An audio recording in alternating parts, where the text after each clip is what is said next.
next presentation is SEEC usage tracking system.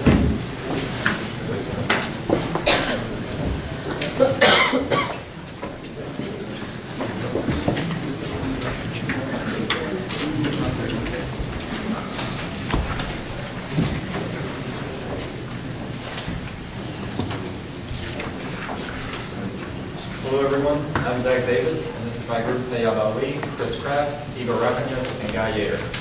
Our project is called the SEEC Usage Tracking System. The name of our project is derived from the SEEC, or Science and Engineering Education Center, which is located here at UTD. The SEEC displays science exhibits in local libraries and has asked our group to determine how much these exhibits are being used. In order to determine this information, we have to consider a few constraints. First, due to privacy concerns, video surveillance was disallowed. Privacy concerns also ruled out microphones, which we considered using to measure vibrations. Another constraint we had to consider was cost. Since our project will have a very limited production, we're trying to keep the cost as low as possible. With these constraints in mind, we've decided to use an array of sensors attached to a microcontroller. The microcontroller will timestamp the data and then send it to a USB thumb drive for data logging. This is a picture of the bench which houses the science exhibits along with our intended placement of the sensors. As you can see, we have an ultrasonic sensor, a passive infrared sensor, and 3 active infrared sensors.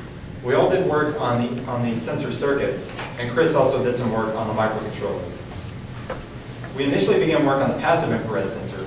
We wanted to use the passive infrared sensor to actively track movement. However, we have now decided to use the passive infrared sensor as an on-off switch for the other sensors in the circuit. This means that the other sensors will only begin to track data if the passive infrared sensor has recently detected movement. This should effectively eliminate power usage when no one is around. This leads me to the other sensors. We're also working on an ultrasonic sensor as well as an active infrared sensor. The ultrasonic sensor uses 2 transducers, one for receiving and one for transmitting.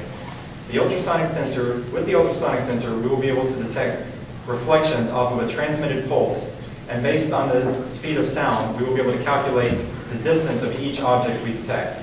In our case, we're only interested in objects which represent people. Therefore, all stationary objects will later be removed during software analysis. Our active infrared sensor will work in a similar manner to the ultrasonic sensor, except for, as you can see, that we will be more spatially localized to get more space-specific usage data. This semester, we have been able to get signals from all of these sensors to varying degrees of success.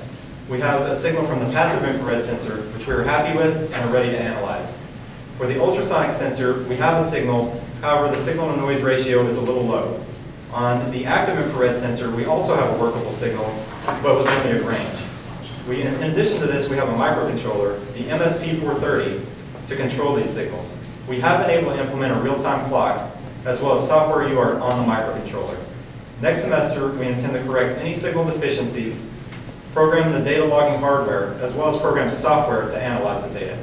Thank you for your time. Please stop by our poster session for more information and any questions?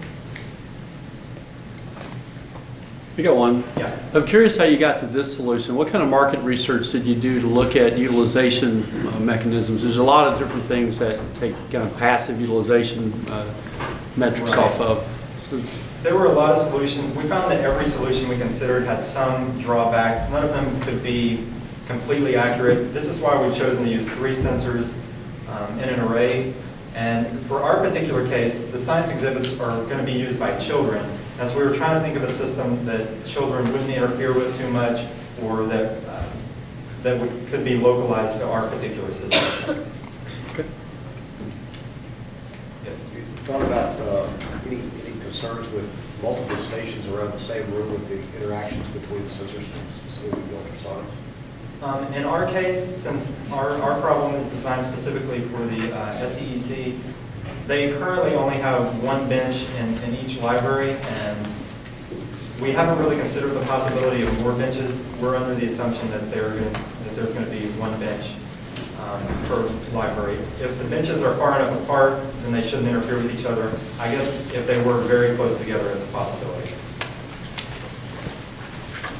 So there's at least a senior design 2 team that built a bench for SEEC. Correct. As well, so obviously there were addresses. One of the main pieces that they're looking at is the cost. So each of the benches run about $60,000. What's the cost on this piece again? On the tracking system, The tracking system. we don't have a finalized circuit yet. We may still make a few alterations, but it still should be under $50. Other questions?